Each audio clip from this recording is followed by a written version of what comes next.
player, observer, producer, tournament organizer, team manager, and now finally general manager.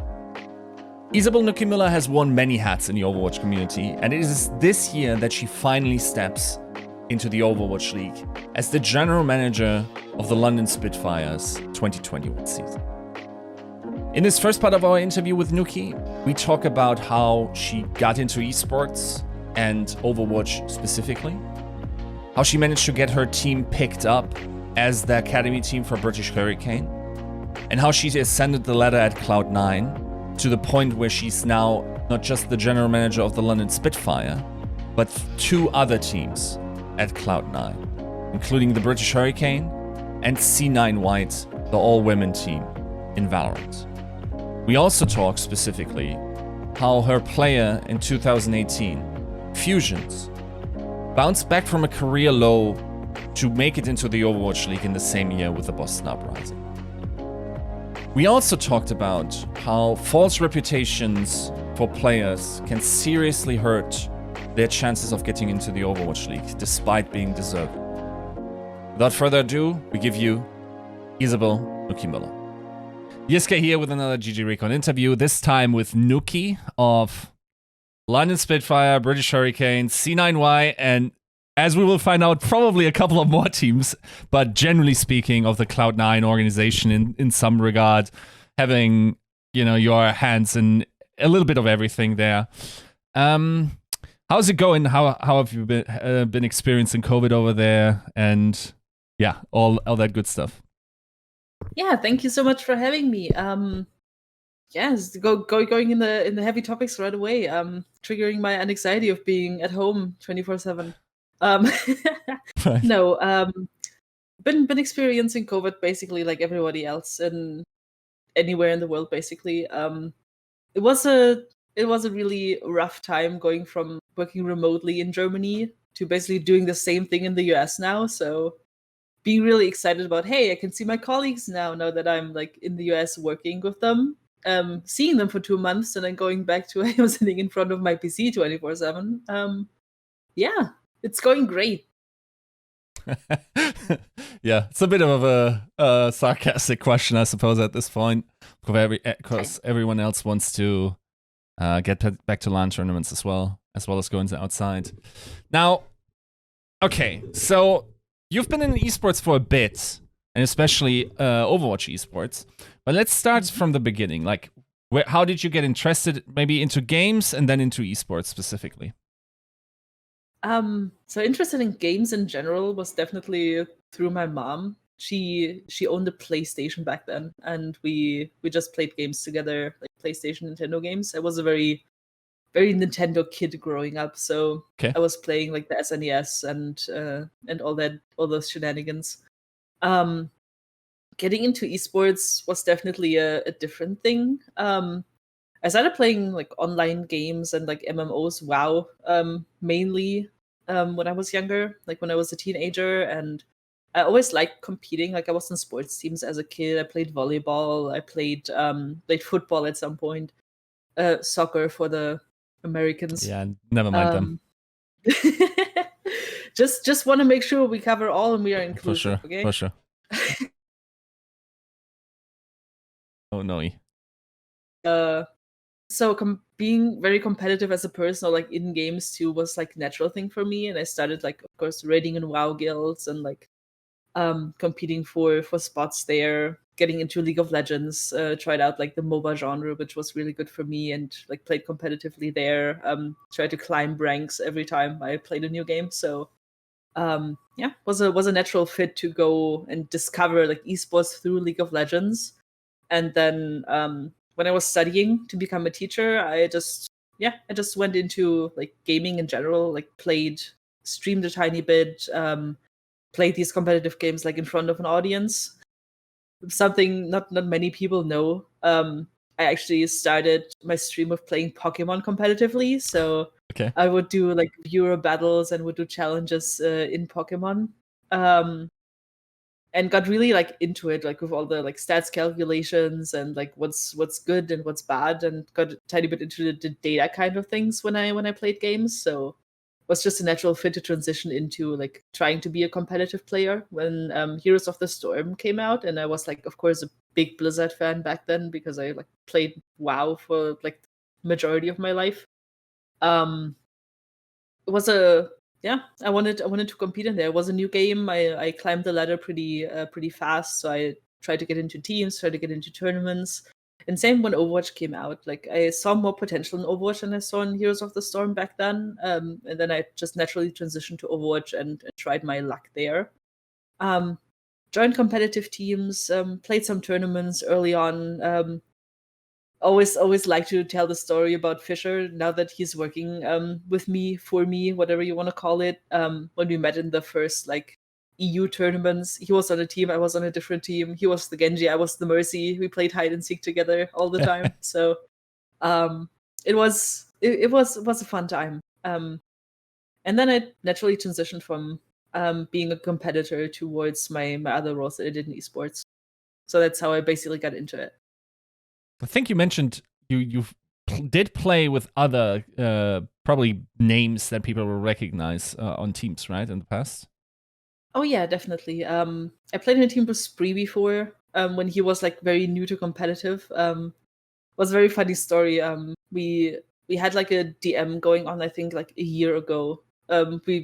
He asked me something in DMs, and like we discovered like our old history of like messages with like me trying to be like, hey, it's really sad that you want to like quit the team.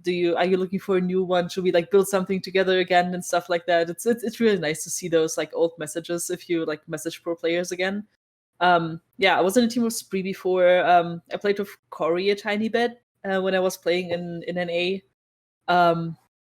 Who else? I'm not sure. I played Pugs a lot with like the EU people, Twig and the others. They know me from Pugs. Mm-hmm. Yeah, it was a fun time before I transitioned to from playing to organization. How come you played in North American teams though? It was really hard for me to get into European teams because the scene was very developed already, and like getting a shot was hard because it was like so saturated. So I tried to like transition to tier 2 North American teams. Was just basically me trying my best to get every opportunity I can, more than anything. Right. Now, what came afterwards is probably the stuff that most people first got to know of your name, and it was mainly that you, I mean, single-handedly is a strong expression, though. Like it gets pretty close to that in terms of organizing tournaments for European Overwatch. Of course, back then we had a drought of like attention there. I'm not sure what this exact situation was. I think Overwatch League was announced or on the horizon. NA got a couple of MLG tournaments, I remember, maybe. We had like an IEM that the European teams could theoretically participate in, but it was hard being a European player at the time. And you took it upon yourself to organize several tournaments. So how did you get into that? And was organization always something that came natural to you? Oh yeah, definitely. So let's start with the organizational part and how I got into that. So back when I was a streamer, I was part of like a streaming team, and they did regular charity streams and charity events once or twice a year, and I was always like part of organizing those. Like in general, I'm a very organized person. Like hashtag German efficiency. So hey, this is Zuko. Zuko wants to be in the video. Hello, Zuko. Yeah, I was always very natural with like organizing things, and so I helped organizing these charity streams and like organizing events for them. We did like some Hearthstone tournaments there. We did like my biggest accomplishment was like a speed run marathon that we did over a whole weekend. So I basically like organized all the speedrunners, put them in a schedule, like did production there even. And so yeah, I naturally transitioned into like going into the tournament organization. Since I knew many of the players in Europe from like playing packs with them and playing in teams, I was kind of passionate about like getting them the opportunities that they deserve to also like compete and to show themselves off. And so it was a dream hack in Germany. Basically, I ran around the dream hack and then went to all of the booths and were like, "Hey, I want to organize Overwatch tournaments. Overwatch is a really nice game. Would you like to invest into the scene?" Wow. Okay. Yeah, I was asking like some of the people that had like booths there, and ultimately like Strifewire, one of the like it's a tournament website, basically a German tournament website, was taking a chance on me. So they financed a tiny bit, like a tiny prize pool. It wasn't like a really big one, but it was some of my own money that I was earning while working at elementary school, plus their finances and their tournament platform. And so we like put on a tournament to help Europe like showcase themselves a tiny bit better. For sure. Now, yeah, like how long did that last? That time period where you were actively organizing tournaments? Ooh, so the Strifewire tournament was 3 months. Then I transitioned to a few God, how was the organization called? HND tournaments that we did. Afterwards, when there was like even before Overwatch League was like a thing, there was like when Contenders was coming up. So HND was cut down because of like the Contenders announcement and because it was like hard for us to slide into that schedule, basically, because we needed tournament licenses at that point, and it was like harder to acquire because Blizzard wanted to put on Contenders. And through all of my work with those two tournaments, or tournament organizations, I got recommended for Contender Season 0. So I was working as an admin for Contender Season 0 and in North America and in Europe. Started working with Blizzard there, basically. Did Takeover 2. Yep. For Takeover 1, I only like helped a tiny bit with like chat moderation. Takeover 2, I did observing. As well as the World Cup. World Cup 2017, the first one. I did observing in Poland. That's where I met Jason, which is still one of my bigger mentors till today. Jason Baker, like Alchemist, who was project lead for Overwatch League Season 1. Not project lead, observing. Producer. Yeah. Yeah, observer, producer lead. And after at that point was the point where I transitioned to team management. Basically, this was all that I did for like behind the scenes tournament stuff. Right. Now, eventually you get with Cloud9 and then specifically British Hurricane. How did they approach you, or how did that come to be? So after this whole like tournament endeavor and working with Blizzard over the summer of 2017, some of the players, of course, like knew me and knew my organization skills. And with Contenders being announced for 2018 as like one of the bigger things to be in to get showcased for Overwatch League, some players approached me. It was Henzo and Craggy approached me about like, hey, do you want to help us build a team? You're like so knowledgeable about the European scene and you know what you're doing and you're organized. Like, do you want to help us? And so we set out to build what was those guys back then. Best team name ever, by the way. And I helped them build that. And once we played in tournaments and like we're good in scrims and showcase ourselves a tiny bit, I basically made like a sponsor deck that I sent out to every Overwatch League team that I knew and every Overwatch League team like owner that I knew.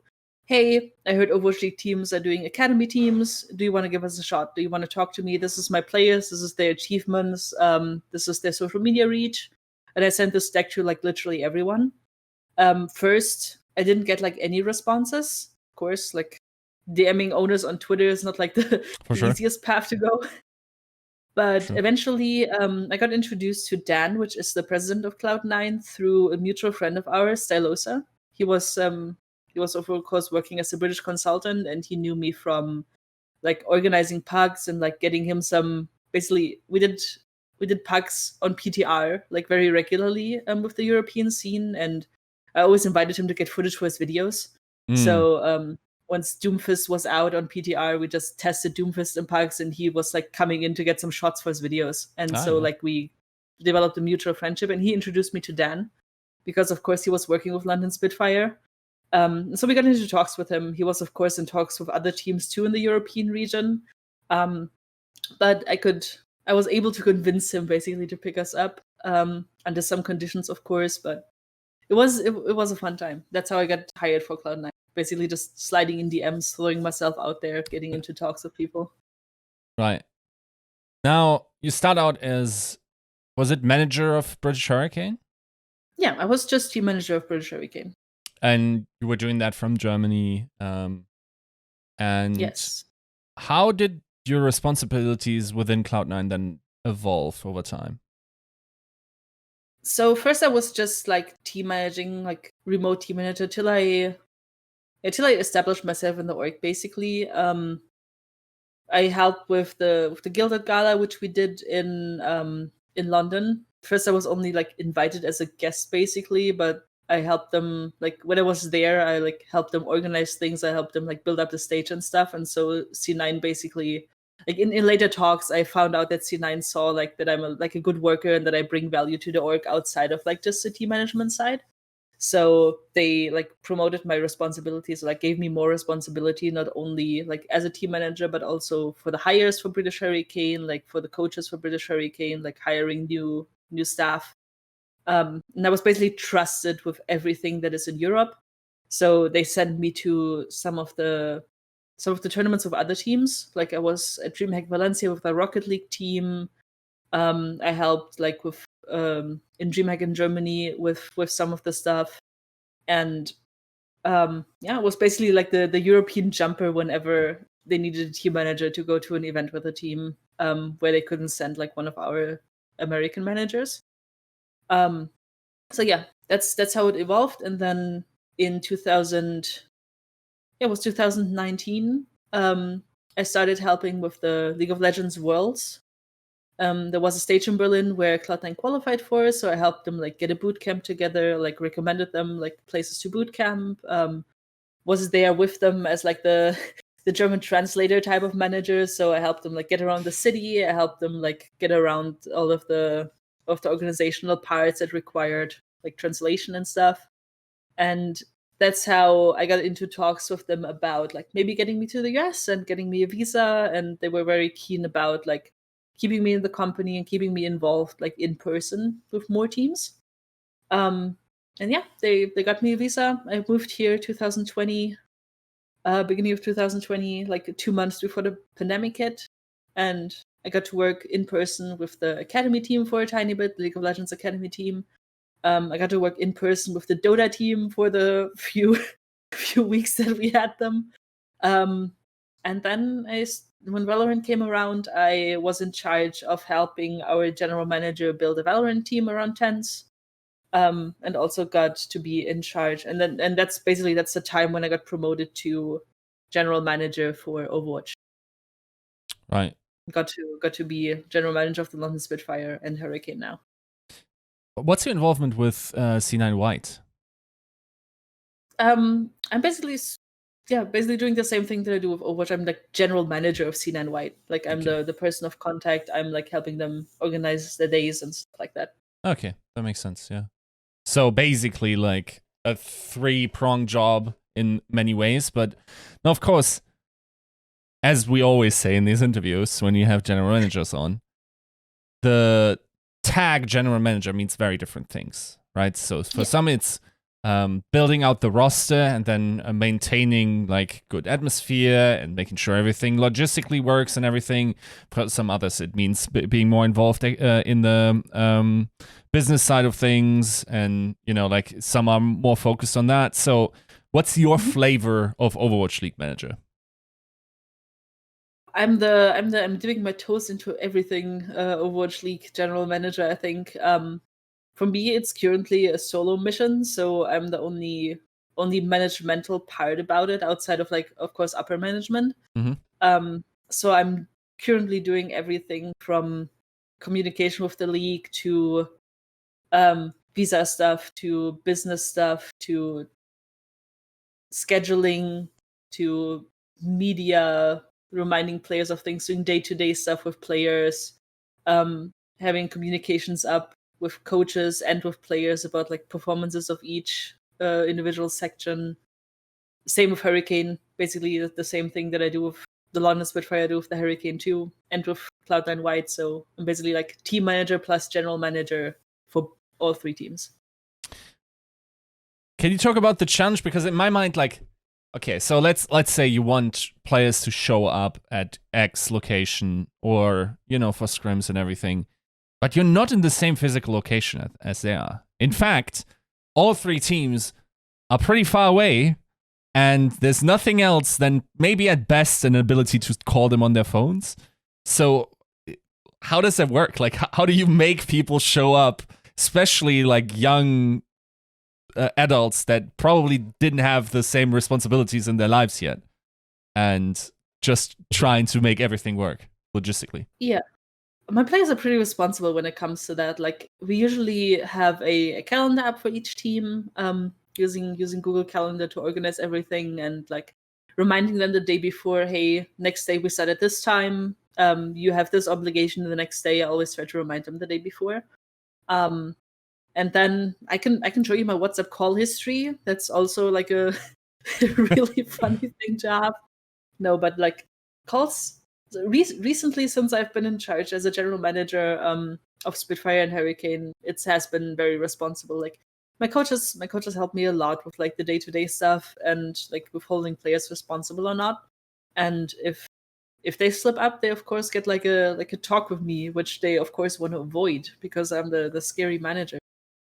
Oh, right. So it's definitely a challenge, especially like if people oversleep or if people like don't have their phones with them, or like their phones die or something. Mm-hmm.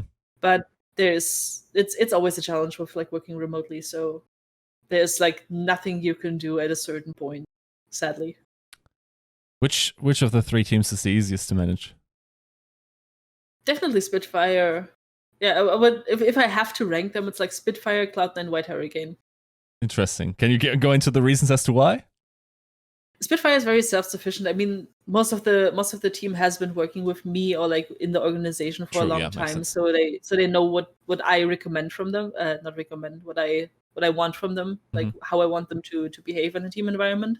So it was like a very natural transition for them. And the coaches helped me. As I said, the coaches helped me a lot. Like Fisher and Xavier know how to work with me. I'm pretty much on the same page with Justin, with Reprise, on like how we want the team like to run, how we want the team to be, and they handle the day-to-day stuff really well. Like they coordinate their own scrims, they coordinate with like the scrim partners with like many things. It doesn't have to go through me all the time, which lifts like a very, very big burden off of me.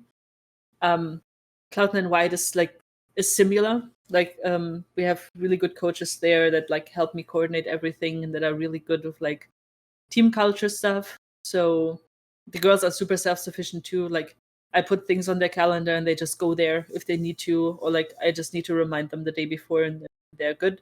And of course, like Hurricane is the young bunch. It's like the younger players that like play in an organization for the first time, like in a very serious environment for the first time. So they're still getting accustomed to like getting into the team environment, or like in the right team environment, or the team culture fits, etc. So it's not like just ranking them is not like there's a huge gap between Spitfire and Hurricane. This is just like it just comes down to experience, basically. Right, makes sense. Yeah. Now, okay, let's go a little bit into the Hurricane history, because you actually started out quite well. But let's say the second time around, it wasn't exactly, as we Germans say, Zuckerschlecken, right? Like for easy for the English speakers. It wasn't exactly easy. We don't talk about season 2. Season 2 doesn't exist. 2018 season 2 is non-existent. Right. So to give a little bit of context to the listener, season 2 contenders. So there was season 0. Was it only in America? I'm not sure. No, season 0 was in both regions, and then season 1 2018 was in Europe and North America. Like they split. Right. So you won season 1, correct? We won season 1 2018. And then we dipped season 2 to And then you 2018. dip into Trials in Contenders season 2. Okay, so not only is this always accompanied by, like, basically, like, if you win and then you're down, there's a lot of vultures coming around and trying to get a piece of you, right? So it probably wasn't an easy time to find a way, because, like, I mean, at that point, yeah, like, probably, like, if we look at the pattern in other organizations, the win gave you some additional goodwill from the organization. At the same time, like, if you drop out of Contenders, that's probably a major issue. So what's the atmosphere like, and can you recount, like, how that hardship worked for you? So the atmosphere from org side was definitely like not as harsh as from player side or like from like team side of things. Dork was always very trusting with like the ways I run things, especially after the win of season 1. But there was definitely very many rubbing points that we had from team side. Of course, if you underperform massively after such a huge win in season 1, there's of course like the whole blame game going on between players. So it was really hard to manage expectations and basically get everybody on the same page again. There was of course like players being targeted, players that underperformed, losing trust in their teammates, or like teammates losing trust in them rather. And so we had a really hard time like building up that trust again from everyone. It was of course like we had many veterans on the squad back then, with a few new additions, and it was like very easy for people to target each other at that time. And just like say, hey, we want to overhaul the roster. Hey, can we kick these 3 people? Can we like look into like these new positions, etc. But I think we managed it pretty well to get like everybody's confidence back up again after some time, and then we had, of course, like we had a good trials run, and we got back into Contenders. So with a few changes that we made.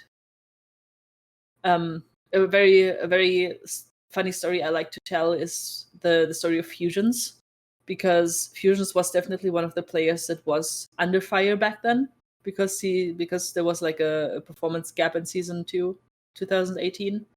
But he managed, like we managed to rebuild the trust of the team in him, and he managed to get into Overwatch League that year. So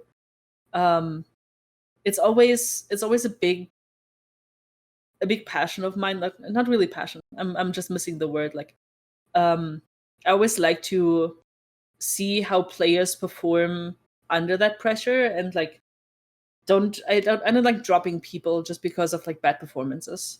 Like especially if they show that they want to work on themselves and that they have the drive to like improve on their own. It's more important for me to have a player with a good attitude, with a good drive, with a good like view of improvement, or like how to improve themselves and self-reflection, than it is for me to have somebody that performs like exceptionally. So Fusions is a good example for that, because he had the drive to get back up on his feet and be like a better player, a better person in that regard, even though he like faced so much criticism, and it got him somewhere. So that's something that I really value in players, and that's something that the people that we went into season 3 with and in that year definitely had, and that I'm really proud of like them having. Right. Now, if we look at if you just glance at the Wikipedia for British Hurricane, you will notice that at least in the beginning there was a lot of British, at least in terms of like, it wasn't an entirely British team, but the share of it was a lot. And then now you seem to have incrementally moved away from that. So can you talk about the evolution of that process, and like maybe also the thought process behind it? Yeah, of course. So when we were approached by Cloud9 back then, of course they had like the typical trope of like having a European team, like a European city to represent with a North American organization, and then they picked up a full Korean roster.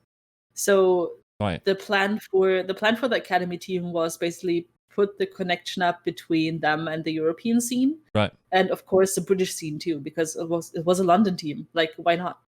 And so we had some requirements going in for the first season, or like the first negotiation talks of like getting British talent in, getting getting at least 3 British players on the team, which we maneuvered pretty nicely with the 7-man roster, because of course, like just putting together a team of 6 British people was like a thing that you don't do. There was like British teams before, but they always like imploded after a certain time. And so we went for more like natural synergy between players, more than like just because they're British we put them on.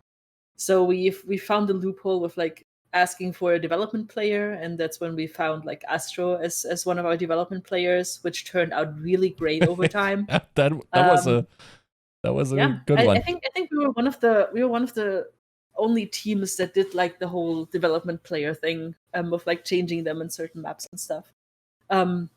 Which was a really good idea on our part, if I want to pat myself on the shoulder a tiny bit. Sure.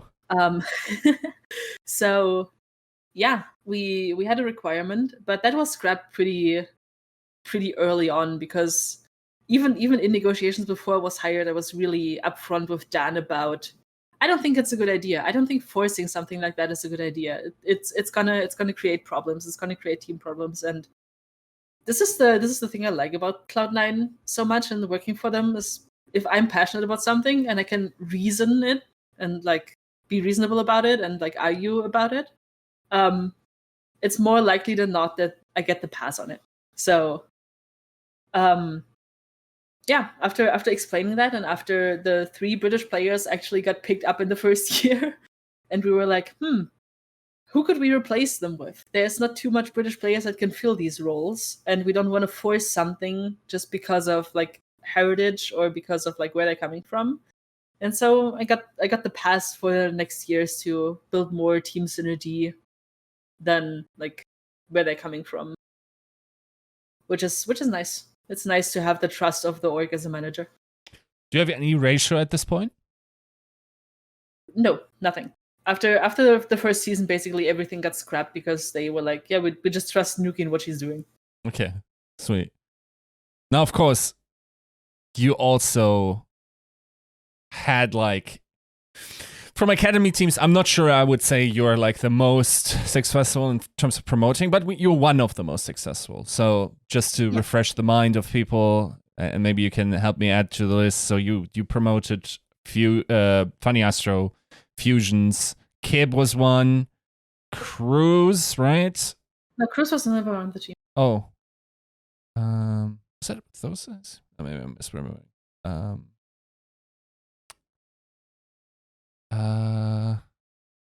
We promoted those 3 in the first year. Then we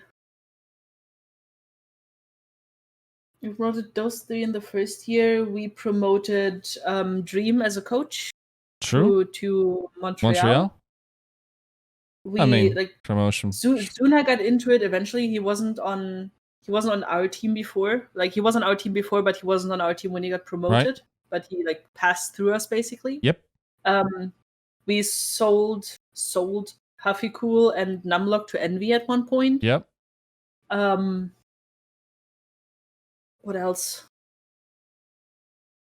I think that's it pretty much. And Unter, of course. Yeah, and then I guess later on, Numlocked kind of.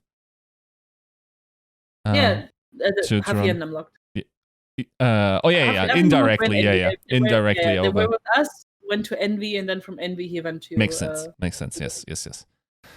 So, okay. I guess there's a couple of big topics in there. Mm-hmm. I guess let's start generally. Out of there were I don't have the exact number. I want to say 13 academy teams. Most of the Western academy teams have folded, with the exceptions being Uprising Academy, and then if you want to count T1, you may. I'm not sure that is fair to do, right? So, why does the Spitfire continue to run the Hurricane, and why does it see it as a beneficial project? And why do you? I was always very passionate about keeping the team. Of course, like the other teams, probably there was talks about like how profitable is it and like how do we want to like tackle that. But with the success that Hurricane had over the years, and with our general consensus in Cloud9 that like we need to develop talent to actually like have a league in the next few years, I was my passion always got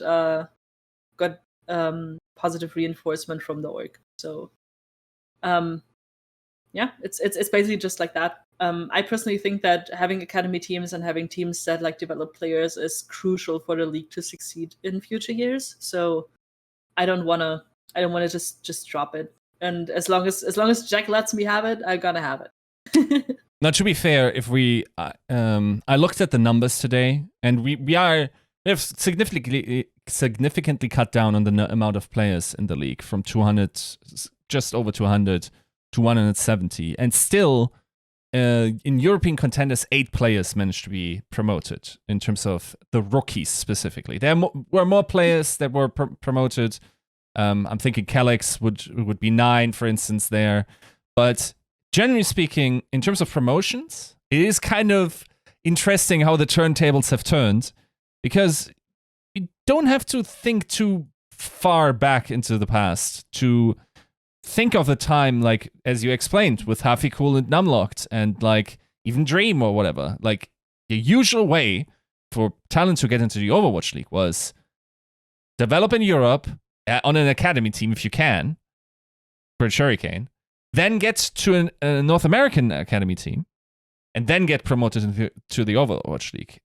And now, this looks to be very much the opposite to be the case, where Europe is a stronger promoter. Of course, also in part because we have 2 European organizations that have opted to go for regional talent. So, in that regard, for sure, a big victory to the developmental efforts in Europe. Even though, by proxy, Europe has always brought talent into the Overwatch League, even if it was via North America, right? Now, let's talk about Huffy in particular, right? So, I hope I'm not losing too many viewers when I bring up that name, because I think for the longest time, like, Huffy was one of the veteran players, but also someone that actually had a career in Overwatch for a pretty long time, and could have reasonably expected to be promoted to the Overwatch League. He played for you guys, he played with Envy, always had decent success there, other than, you know, the fated Season 2, where there were some troubles there. But again, there must be something that kept him out of the Overwatch League.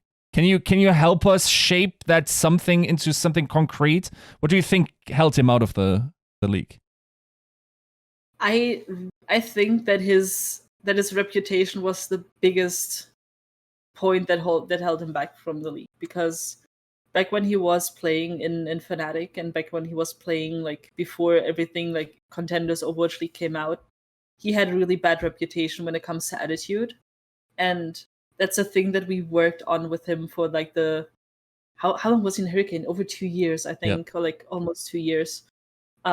We worked with him very heavily on that the first year. We worked it improved like so much. Like when I think about the first time he was with us, and like how it was during our dip in Season 2, 2018, versus how he was in 2019 with us, and like before he got the spot from Envy, or like in Envy, it was like day and night. Like his attitude towards the game, his attitude towards improvement, his attitude towards teammates, like improved so massively. And I always try to fight for teams asking me to trial him, or like asking teams that like Overwatch League teams to trial him. I was always a very big advocate of like, hey, if you want to know anything about him, please message me. I'm happy to explain to you how he progressed. I'm happy to explain to you like why these rumors about him are bullshit.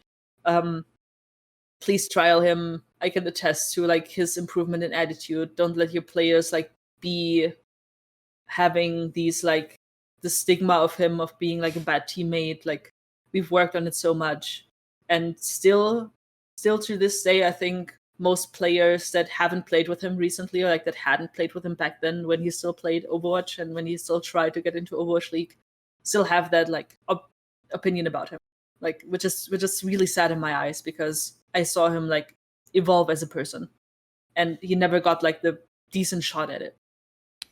What was the feedback you got back from GMs at the time in terms of like Hafi? There wasn't many people that wanted to trial him. Like it was always like a very hard back and forth about like opportunities for him. So most of the time, like he got into the, of course, like did all the open tryouts. He progressed decently, but it was never like, there was always like this last hunch that was missing for him. Right. Do you think he was good enough for Overwatch League in terms of his skill level?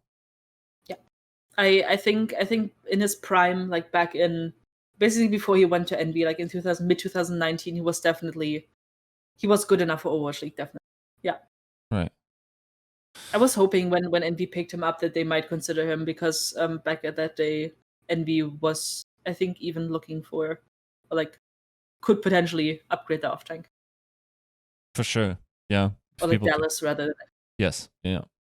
Now, for someone who that worked, was sort of like they developed like this cute couples dynamic where, of course, Numlocked had already been in the Overwatch League. He already had tasted that atmosphere there. Of course, not to an amazing degree, having to sit on the bench for most of the season, but also, I mean, in hindsight now, Fate is still one of the best main tanks in the Overwatch League. Probably will go pretty far with the Shanghai Dragons this season, so fair enough to be kept behind a player of that caliber. Still, someone that was, I mean, in Overwatch terms, pretty old, and still made it back into the Overwatch League. So when Numlock landed with you after the Valiant stint, what was he like? What was his personality, and what did he bring to the team? Numlocked was one of the only players that I recruited to this day that went into my DMs when he knew that Fusions was picked up, or like when Fusions was announced, and was like, I'm not going to be played in Valiant, like I'm gonna get dropped from Valiant. I want to get back up there. Please trial me. He was one of the only people that didn't go through like a me scouting them process, but that like threw himself at me, literally.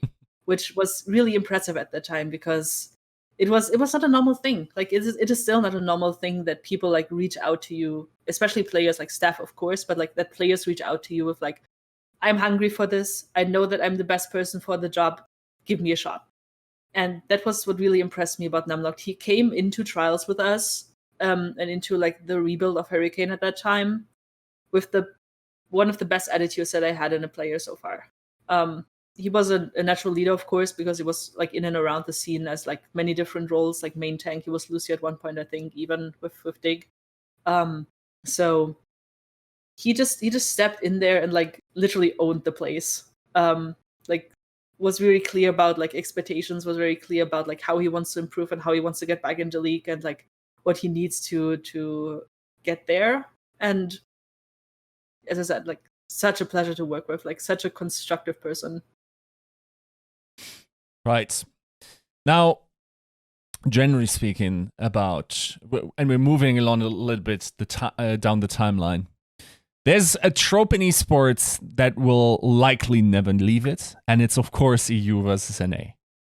Now, you get your fair share of that pretty much every single time a gauntlet rolls around. And there will be a fair share of it for the Spitfire, surely, depending on how you do this season. But one of those instances where we finally got some touching points was the Gauntlet 2019.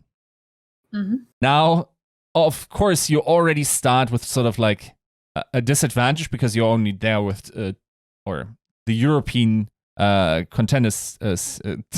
You're not representing don't the entirety of Europe yet. But I know where you're going with this. Don't go there. Right. Can't avoid that. But so 80 Angry Titans is there, and you guys are there. And Wasn't it you and Angry Titans at Gauntlet 2019? It was HSL. Was it? Yeah. Yes, you're correct. It was we lost one European, like we were the ones losing one European spot. Yes. That's how it went. Right. Showdown.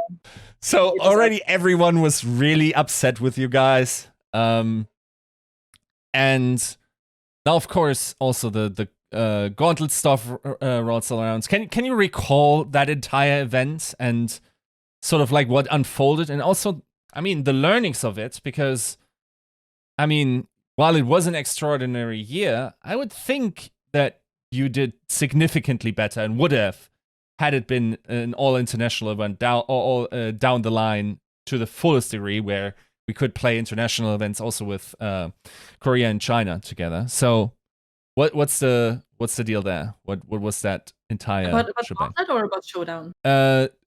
Both, generally speaking, in 2019. Okay.